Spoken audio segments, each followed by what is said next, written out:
Dobar dan. Dobrodošli u novi Bioderma podcast Umirujući razgovori.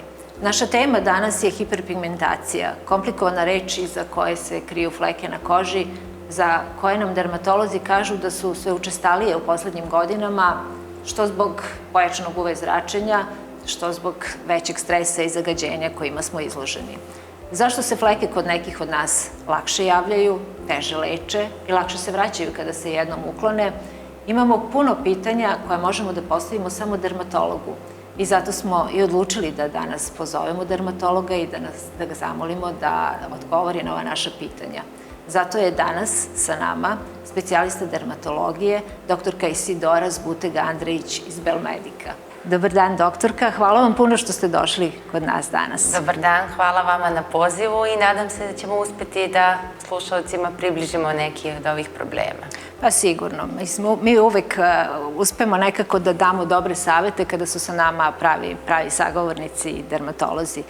Ja sam najavila neku priču o mnogo nedoumica koje imamo o flekama. Često fleke zovemo staračkim flekama i dosta se o njima misli kao nekom pokazatelju starosti. Da li je to uvek tako? Da li fleke moraju da imaju neke veze sa starošću?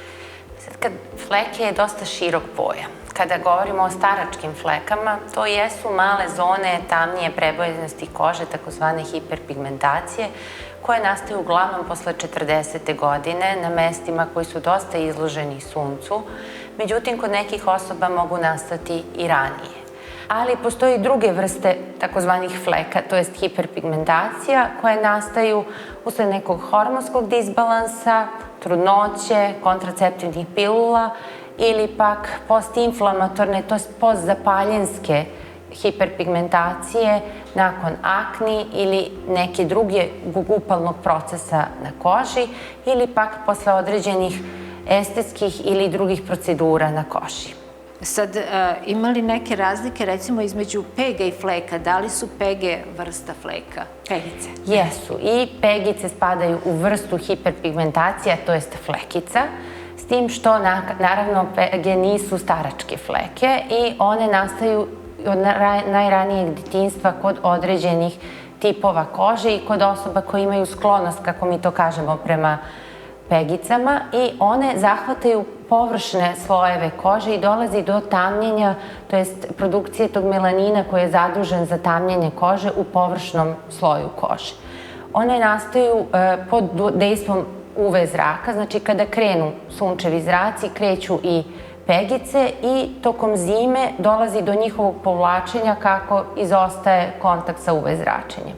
Dok za razliku od pega, one staračke fleke nastaju u dubljim slojevima kože i u zimskom periodu ne dolazi do povlačenja fleka. Dakle, njih moramo nekako drugačije da tretiramo, verovatno, da. Jeste. Sad, da li postoji neki uzrok zašto je neko skloniji flekama, a neko nije? Da li postoji neka nasledna sklonost? Pa, naravno, genetika uvek umeša prste, što bih ja rekla. Ako je jedan roditelj imao hiperpigmentacije, postoji naravno veća predispozicija za to je sklonost, a ako su oba roditelja imali čak neku vrstu fleka hiperpigmentacije, onda je taj procenat znatno veći. Pored same genetike i stil života i način života, hobi ili vreme koje provodimo na suncu takođe utiče na pojavu hiperpigmentacije.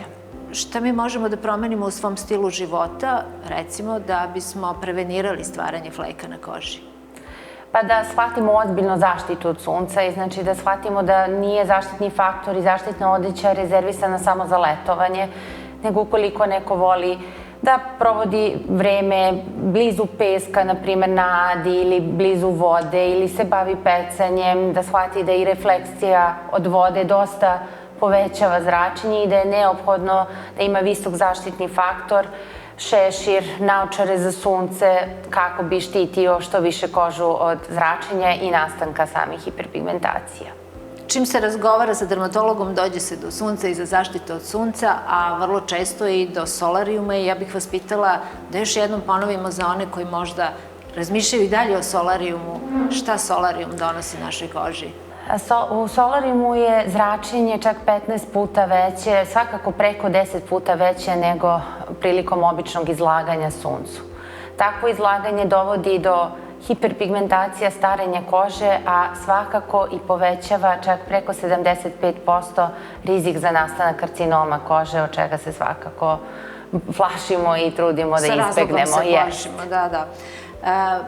Stalno govorimo o tamnim flekama i sada, naravno, kad govorimo o hiperpigmentacijama, mislimo na tamne fleke, a da li svetle fleke i hipopigmentacije imaju ikakve veze sa ovome o čemu sada pričamo ili je to neka sasvim druga dermatološka? Pa postoji više hipopigmentacija, ali postoji kod drugih dermatoloških oboljenja, ali postoje i kod određenih stanja, kod suve kože i kod dece. Nekad imamo postinflamatorne hipopigmentacije, znači da posle upale imamo izraženu hipopigmentaciju, to je smanjenje pigmenta umesto hiperpigmentacije o kojima sada pričamo. I drugo jedno kožno oboljenje su gljivice na leđima koje nekada produkuju toksin koji trenutno umanjuje melanogenezu i onda posle gljivičnih infekcija nekad na leđima imamo te hipopigmentacije. Već ste pomenuli postinflamatorne pozapaljenske, ja se izvinjavam. Dobro, pa meni je teže da kažete da i da razumeju. O kakvim to zapravo flekama govorimo kada pominjemo te postzapaljenske? Pa najčešće su to one flekice od akni, posebno ako osoba ima sklonost ka stiskanju ili daljem nekom mehaničkoj manipulaciji akni, tada dolazi do još većeg zapaljenskog procesa. Kad god imamo neki zapaljenski proces ili upalu na koži, ne bi trebalo da se direktno izlažemo sunčevom zračenju bez visokozaštitnog faktora, jer se taj melanin usled dubinskog zapaljenja oslobađa duboko u dermu i te postinflamatorne flekice od zapaljenskog procesa dosta dugo traju. To znači da osobe koje su imale akne i naročito ožiljke od akne, ako sam dobro shvatila, treba još striktnije da se pridržavaju zaštite od sunca. Da, i osobe koje trenutno imaju aktivne akne i upaljene procese, jako je važno da prilikom izlaska na sunce imaju visoki zaštitni faktor da bi sprečili nastanak novih hiperpigmentacija, to je flekica od akni.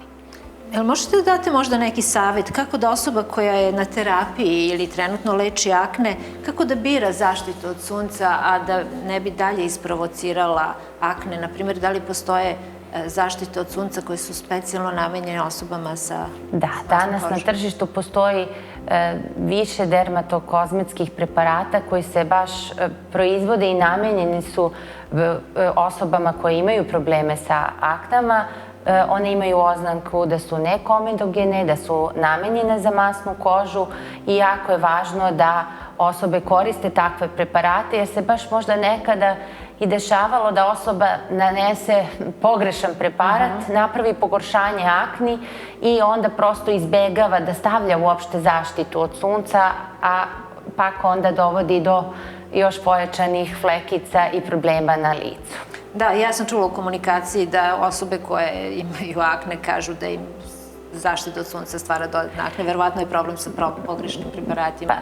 Kažem sada, danas ima dosta preparata koji su namenjeni, a svakako može se i konsultovati sa dermatologom i zajedno naći adekvatan preparat. Vi verovatno u svojoj praksi imate osobe koje leče akne i hiperpigmentacije nastale nakon akne, znači ove postupalne hiperpigmentacije. Da li se fleke na licu kod osoba sa akne leče dok su akne još aktivne?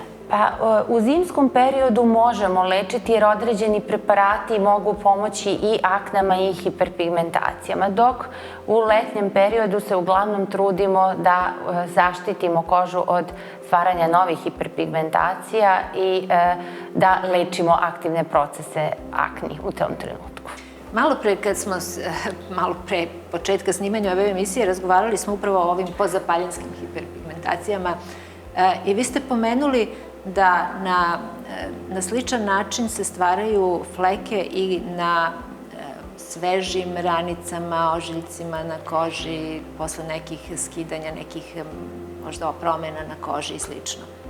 Pa, kad ste bili dete, verovatno ste se nekad udarili i ukoliko ste, da kažem, tu svežu krastu skinuli, a bilo je jako sunce, često se desilo da ta promena potamni i da jedno vreme izgleda kao jedan taman ožiljak i čak kod nekih ljudi ostane i trajno hiperpigmentovan, to jest sa određenom vrstom fleke. Svaki upalan proces na koži, bilo da je on, kažem, akna ili neka povreda ili pak neka reakcija kontaktna na neki agens ili kremu, može dovesti do pojave fleke zajedno sa sunčevim zračenjem. Da, ja mislim da nam je sad svima jasno o čemu se radi, jer verujem da smo svi imali, baš ste dobro objasnili te neke slučajeve kad smo se ogrebali ili... A to se uglavnom dešavalo u letnjem periodu kad ste dosta napolju i kažem onda, pošto ste obično ranije se nije toliko vodilo računja o zaštiti sunca tokom celog perioda, a i sada malo ljudi koristi zaista. A i sada ne baš toliko koliko treba. Pa mislim da bi trebalo da malo više ljudi obrate pažnju da nije to rezervisano samo za more i period od 15 dana godišnjeg odmora. Pretpostavljam da je ova priča o postupalnim hiperpigmentacijama i flekama na koži razlog zašto dermatolozi ne preporučuju da se malo agresivniji tretmani rade tokom leta poput hemijskih pilinga, laserskih. Ne, jer nažalost može doći ponovo do hiperpigmentacija od samih procedura. Ja uvek kažem da je jesen i zima rezervisana za estetske procedure, a da proleće i leto se štitimo od sunca i trudimo da sačuvamo našu kožu. Pomenuli smo da ima i drugih uzroka, sad smo malo pričali o ovim upalnim.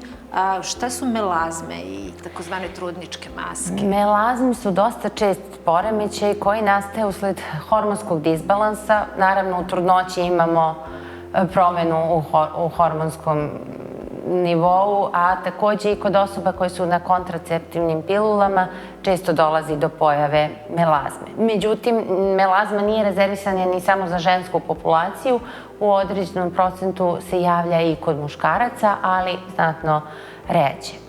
Melazma ili trudnička maska, kako je neko naziva, su veće zone fleka, uglavnom na čelu, oko nausnica, i one se pojavljuju opet sa kontaktom sa UV zračenjem i dosta teško se povlače bez terapije.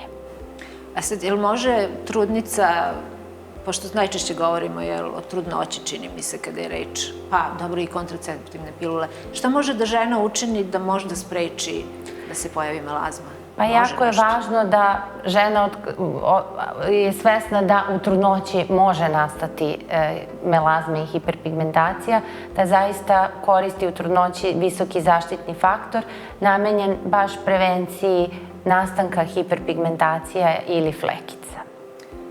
I da se naravno ne izlaže direktnom suncu. Direktnom suncu. Da.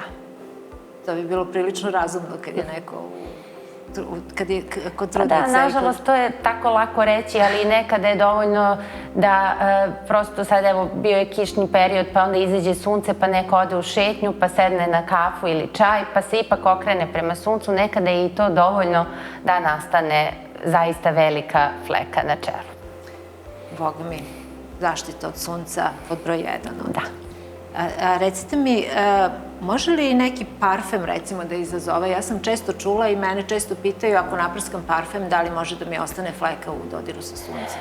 Pa, parfem prvenstveno može izazvati opet lokalnu iritaciju. Znači, kada imate iritaciju i crvenilo i sa zračenjem može doći do hiperpigmentacije.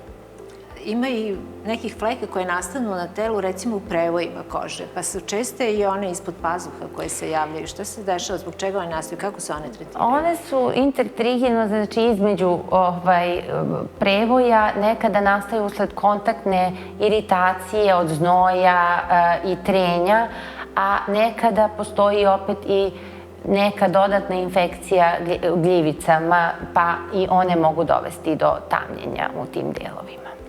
Kada imamo fleke i kada nam se jave fleke, da li mi možemo da ih lečimo samostalno kod kuće ili treba da se obratimo dermatologu? Prvo treba utvrditi ipak o kom tipu fleka se radi. Pored ovih fleka o kojima smo pričali do sada, postoje i površne keratoze koje nastaju godinama od sunca. Neke od njih mogu i preći u neke procese koje mogu postepeno otići i u jednu vrstu prekancerozna, to je raka kože. Tako da bi ipak trebalo prvo potražiti savet dermatologa o kojem tipu se fleke radi i koji je to najadekvatniji način za njeno rešavanje. Da li postoje fleke koje su lakše i koje su teže za lečenje? Koje su to? Pa svakako da postoje, neke su dosta uporne, a zavisno od samog nivoa kože u kome nastanu. Svakako tamo gde dođe do stvaranja melanina u površnim slovima, one se lakše i leče, jer se ti površni slojevi pre regenerišu od ovih dubljih. Kod fleka gde imamo te hiperpigmentacije i nastanak tamnjenja u dubljim slovima kože, za njih je potrebno obično dugotrajnije lečenje. Da li su fleke i pege samo estetski problem? Vi ste malo pristup pomenuli da one mogu da prerastu u neke druge promene. Je li to još jedan od razloga da se obratimo dermatologu, što one mogu da postanu i nešto drugo ili možda nisu fleke u startu uopšte? U većini slučajeva, u najvećem procentu, jesu samo estetski problem, ali svakako bi trebalo jednom godišnje da se prekontroliše koža, jer neka od tih na izgled flekica može vremenom da preraste u nešto drugo. Nekad, kažem, određene fleke mogu biti iz metaboličkih razloga, hormonskih disbalansa, pa nije na odmet da se provere i neki drugi parametri u organizmu. I kad pacijent dođe kod vas i kad se ustanovi da su baš samo fleke, jer hiperpigmentacija, odredite vrstu fleka, kako se onda pristupa lečenju? Koji su ti terapijski postupci koje najčešće primenjujete? Danas se trudimo da uglavnom individualno svakom pacijentu pristupamo, znači zavisi da li je osoba muškog ili ženskog pola, u kom je uzrastu, da li je trudnica u pitanju ili ne, i zavisno opet o onom čuvenom godišnjem dobu. Znači, tokom leta se uglavnom trudimo da samo idemo sa zaštitnim faktorima i blažim preparatima, dok tokom jeseni i zime sprovodimo kako lokalnu terapiju, tako i određene procedure, hemijske pilinge ili eventualno laserske procedure za otklanjanje hiperpigmentacija. Koliko je to zahtevno za dermatologa lečenje fleka? Koliko dugo može da traje jedna terapija? Pa opet je to individualno. Neko brže odreaguje na terapiju, neko nažalost sporije. Kada dostignemo adekvatan, zadovoljavajući efekat zajedno sa našim pacijentom, ja nekad više da kažem, volim da kažem i klijentom, zato što je to više estetski problem, tada idemo sa određenim dermatokozmetskim preparatima za održavanje i to na duže staze. Nije dovoljno da samo uklonimo hiperpigmentaciju i moramo dalje voditi u račune da ne bi ponovo došlo do, da kažem, pogoršanja. Do recidiva. Jer se to često, nažalost, dešava sa hiperpigmentacijama. A zbog čega se vraćaju fleke ponovo? Pa određeni tipovi kože prosto imaju sklonost ka hiperpigmentacijama i oni praktično moraju doživotno da na neki način vode računa i koriste adekvatne preparate za hiperpigmentacije kako bi držali njihovu kožu pod kontrolom. Dok opet određeni metabolički nekad poremeći i hormonski disbalansi takođe utiču na to da se ponovo javljaju hiperpigmentacije. Da li vi uz terapiju preporučujete i neku specifičnu kućnu negu, jer često kućna nega može bude kontraproduktivna ako nije dobro izabrana?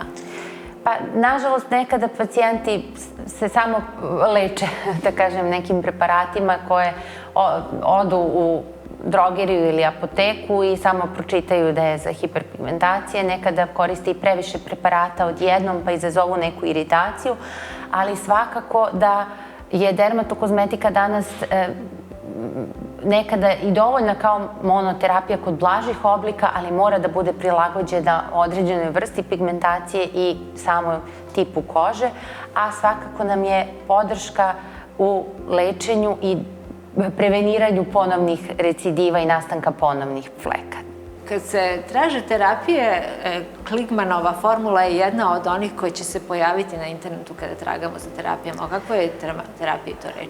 Ona je dugo bila zlatni standard. Još pre 50 godina je jedan od američkih dermatologa napravio kombinaciju hidrokinona, tretinoina, to jest lokalnog retinoida i kortikosteroida i zaista je dovodila do zadovoljavajućih efekata. Međutim, u Evropi se u određenim koncentracijama hidrokinon ne preporučuje zbog nekih neželjenih dejstva, ali i kod određenih tipova kože.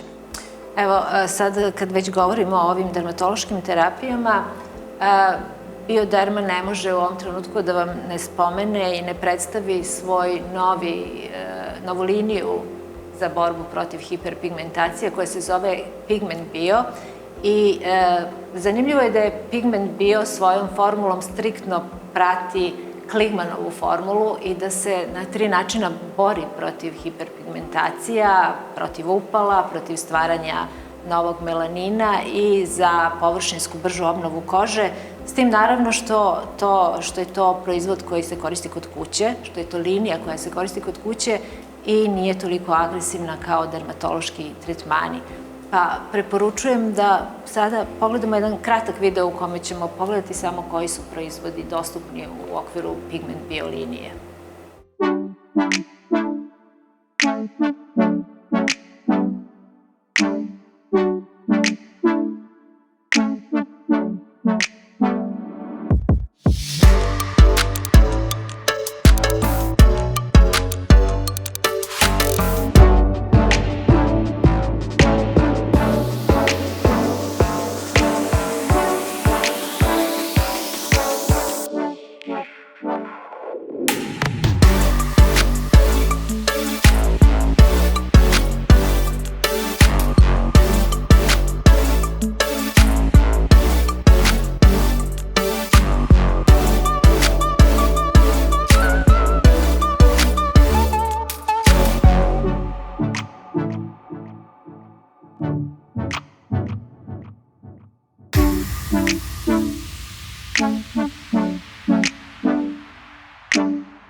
Pigment Bio linija je zapravo za vas ako ste skloni hiperpigmentacijama, ako znate da ste skloni flekama i možda je dobro da je preporučimo ili kao neku redovnu ili povremenu negu vaše kože ako ste već skloni flekicama i pegama ili možda kao dodatnu negu kože nakon sunčanja da biste predupredili stvaranje novih fleka ili možda kao komplementarnu negu u okviru terapije dermatološke, znači kao kućnu negu, s tim što kad god ste na dermatološkoj terapiji, kao što je doktorka već i pomenula, morate se sa svojim dermatologom konsultovati oko toga koju kućnu negu da birate.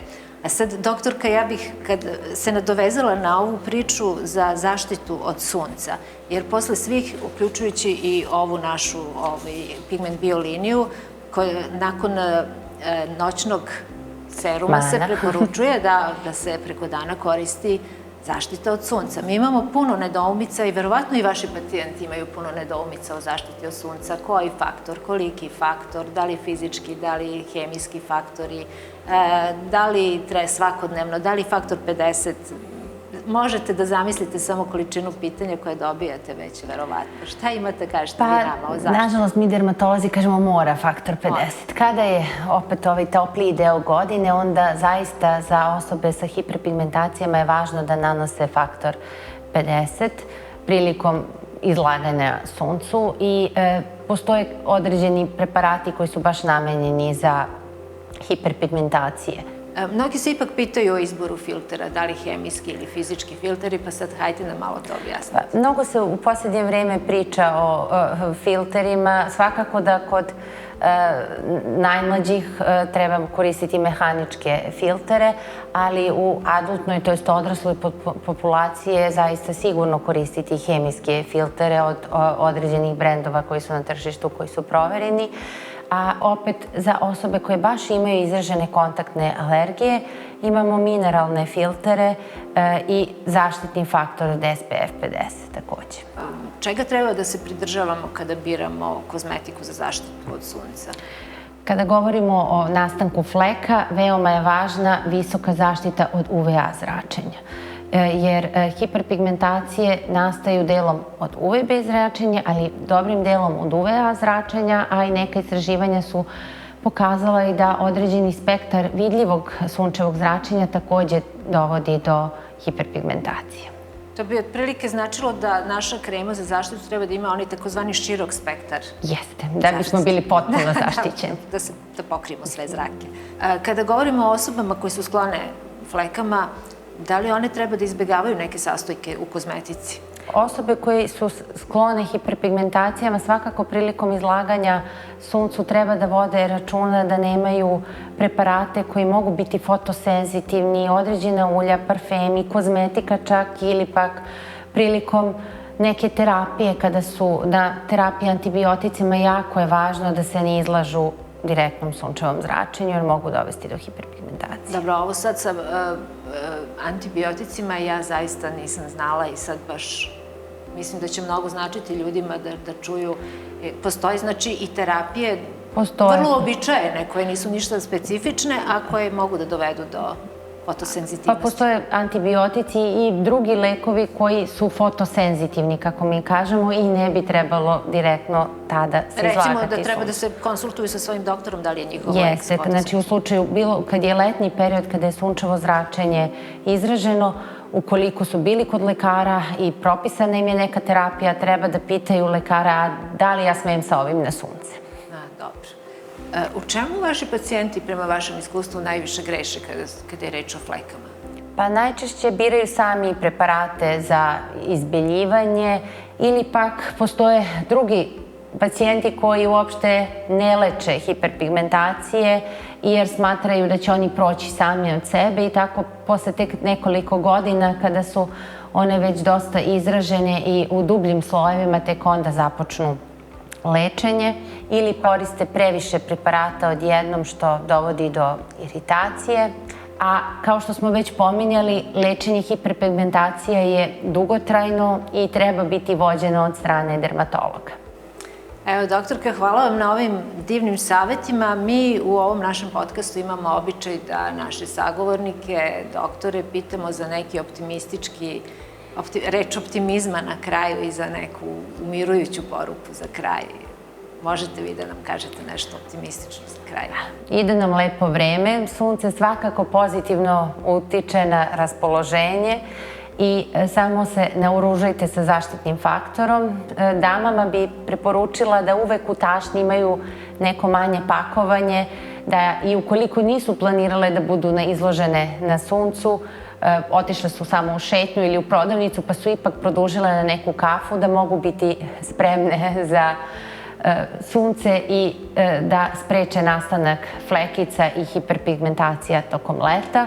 Neizostavno su takođe i velike široke naočare kako bi sprečili i nastanak malih površnih bora, a i flekice često nastaju baš u predelu oko očiju jer je taj deo dosta izložen suncu. Hvala vam puno, doktorka, što ste došli i što ste nam dali ove divne savete. Nema na čemu, hvala vama na pozivu i još jednom ne zaboravite da se hiperpigmentacije i flekice leče, samo treba imati strpljenja. I zaštitni faktor. Naravno. Hvala. Hvala vam. Hvala i vama što ste bili danas sa nama i što ste slušali savete o hiperpigmentacijama. Ako imate neke druge nedoumice vezane za stanje svoje kože ili kože svojih bližnjih, pogledajte naše druge podcaste, u njima smo obradili teme atopijskog dermatitisa, ekcema, crvenila kože, pa ih možete naći na našim IGTV i YouTube kanalu Bioderma Srbija. I do nekog našeg sledećeg susreta želimo vam da vaše lice prosto blista, ali od radosti i da nijedna senka ne pomrači ni tu radost, ni tu blistavost. Doviđenja.